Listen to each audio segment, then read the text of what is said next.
In this video, we're going over our Peeba Load the Toad comp, how to play it properly and how to get that first place. Now we shall gluttonize. Peeba always likes to make comps that use a lot of high cost units at the start of sets. This comp is just that. Carries like Jinx and Jace are very flexible, and Tahm Kench is a great tank you can strengthen by feeding units. This is a fast 8 comp, meaning save gold up early and look to hit level 8 in stage 4 to look for your high cost units. At level 8, you'll eventually want to run Jace, Jinx, Tahm Kench, Yuumi, Janna, Jhin, Orianna, and Vi. Your best chance to win is to simply complete this comp. It uses a lot of high cost units, so upgrading everyone will be hard to do.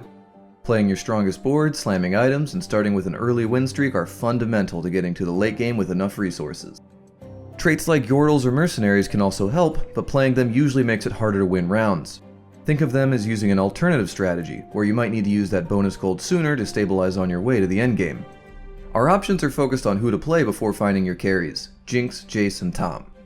You'll end up using transitional carries of all different costs depending on what you can pick up in 2-star without cramping your economy. Focus on strong units on a strong board, not on specific synergies. If you've got an early Guardian Angel and a Hand of Justice for your Jinx, you can throw them on a 2-star Bruiser instead of forcing in a backline carry that doesn't fit your current team. If you end up rolling and finding Victor 2 instead of Jinx, then you can also use the items on him. In that case, it'll be ideal to get another Arcanist and HEXTECH in with units like Zac and Mundo. Jace and Tahm items should be the priority, and can go on any front line like a Bruiser, Zac, or a bodyguard, Leona. Keep in mind that even 1-star Jace will be better as soon as you find him. Your ability to stabilize on a 1-star Jace is what lets you transition at level 8. Let's talk about our HEXTECH augments. This comp doesn't look to play around a particular trait, rather winning through the value of a very high-end board. To be able to afford those expensive units, you'll need to enter the late game with a thriving economy and enough HP to survive your transition. This means making it to level 8 at least without rolling. Starting off with a win streak is a great way to meet both goals. Pay special attention to your first augment.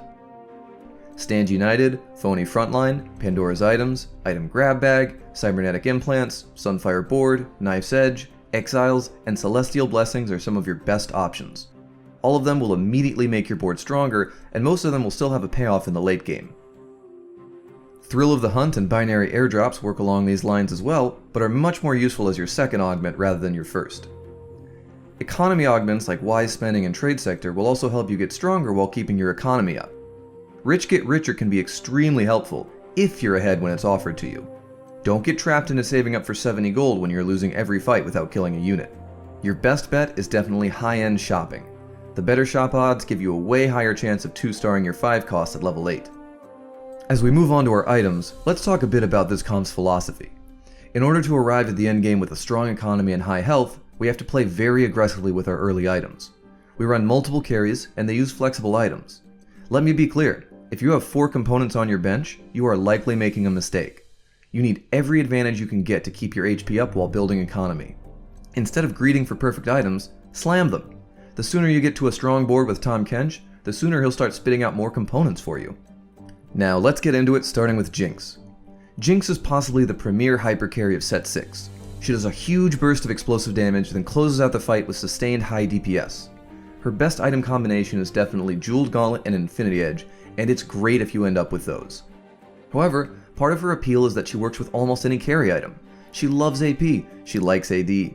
Giant Slayer, Hand of Justice, Guardian Angel, all great picks. The ones you should build are the ones you can make earliest. Remember, you likely won't play Jinx for about 70% of your game. Don't keep your components on your bench waiting for perfect combinations, use them early.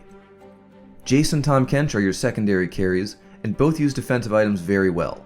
Prioritize Tahm Kench slightly, giving him your best defensive items like Bramble, Gargoyles, Warmogs, etc. Keeping him alive means a bigger chance for his ability to give you more components to use on the rest of your team. Jace also does well with generic carry items like Guardian Angel, Hand of Justice, Giant Slayer, and Titan's Resolve, so you can round him out with those. Other quality items include Banshee's Claw and Morellonomicon, both of which are great on Yuumi. Making sure your carries pop off and adding persistent burn damage are definitely on brand. Remember, we win through value instead of trait combinations, so greed your spatulas for Tactician's Crown. If you somehow end up with a Victor carry, Arcanist Emblem is acceptable. Now, let's break down our strategy stage by stage. This comp wants to come out of the gate swinging, so look to level up early and try for a win streak. You'll want to hit level 4 at 2-1 and 5 at 2-5. Scraps, bodyguards, and bruisers are good traits to build along, but play what you're given. Find a strong defensive unit and slam those items on him. Darius is my current favorite, but anyone whose ability can let them live forever like Poppy or Leona is also great. Alternatively, try using the Yordle or Mercenary traits to build your economy. Just be aware that doing so will make it harder to win streak, so you'll need to pay critical attention to your HP. Level up to 6 at 3-1 if you're on a big win streak and think you can keep it going. Otherwise, level as normal at 3-2 and keep slamming those items. You need to be winning a decent amount of fights here, or at least losing closely. Level up to 7 at 4-1.